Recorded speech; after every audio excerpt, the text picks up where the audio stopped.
The Lord be with you. Good day, everyone. Today is Saturday, and our gospel will be coming from St. Luke, chapter 16, verses 9 to 15. The Lord is reminding all of us to be trustworthy in everything that we do. That if we cannot be trusted in small things, then who will trust us on bigger things? My dear friends, now that we are looking at the extent of corruption in our society, I saw some of the comments on social media that corruption actually started when we were young, especially at school. At times, every time we cheated in our exams, and times when we cheated on a single centavo. Those are as if nothing.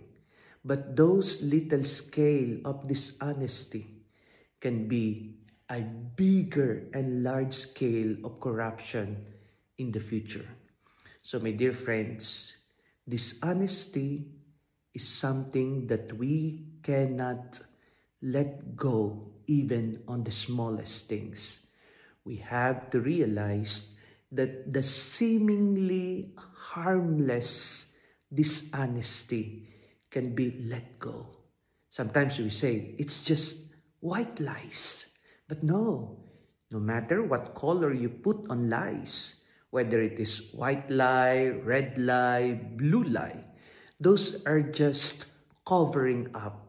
A lie is still a lie.